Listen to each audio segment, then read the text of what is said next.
Welcome to Reality Meeting. Okay, let me break this now.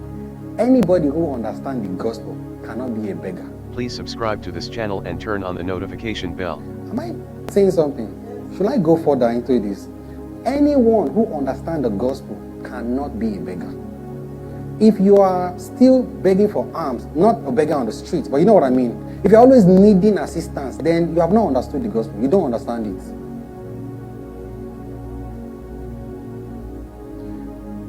Going to heaven and being financially successful are two different things though. Going to heaven, all you need is be born again. Alright? But if you understand the good news that Jesus brought, he said, I am come that you might have life, right? And that what happened? And that you might have it more abundantly. The real translation from the original will be that you might have it to the full. That means you're not just giving your life to Christ and going to heaven. Of course, you're still on earth as a child of God.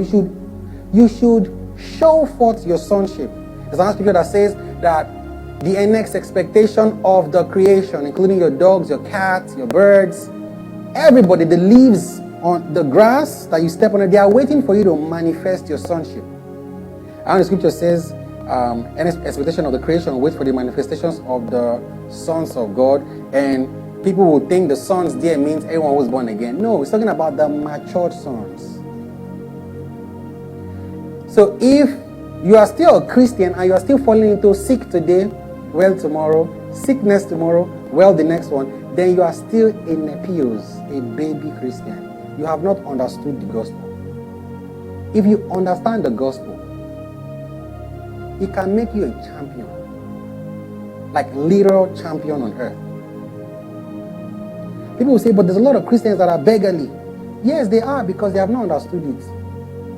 Because somebody has been in church for 50 years doesn't mean they have understood the scriptures.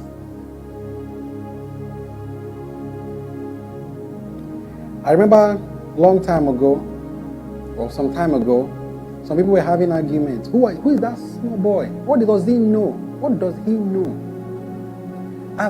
Before you were born, I've been an evangelist or a pastor. Then we're trying to explain to them that it's not how far, it's how well. You have been an evangelist for 50 years. Right now you are the most reverend bishop or most reverend archbishop. That's wonderful. But that doesn't make you an elder. I'm going somewhere else. Let's come back. So the purpose of bringing all this story is to explain to us on a very simple context that we are made in Him, through Him, for Him.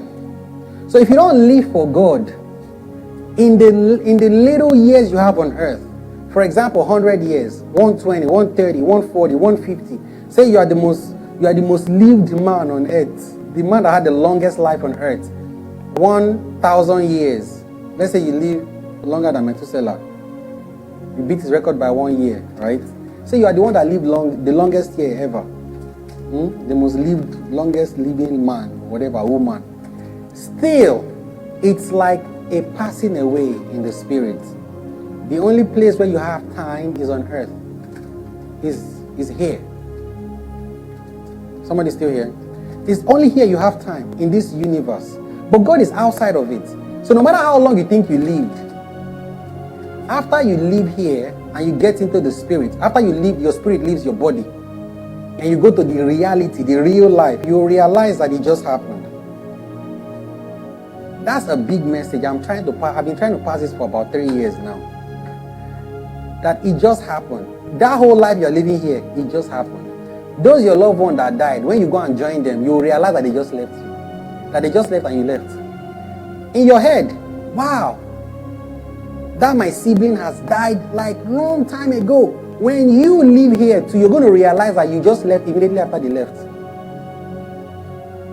You realize that everything, it just happened.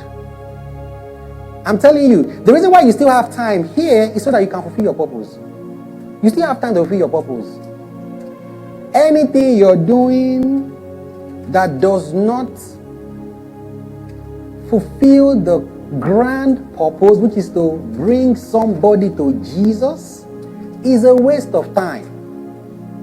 Don't waste your time. All right. Thanks for watching. If you were blessed by the video you just watched, then smash the like button and hit the subscribe button to subscribe to this channel. And turn on the notification bell for more exciting contents from Reality Meeting.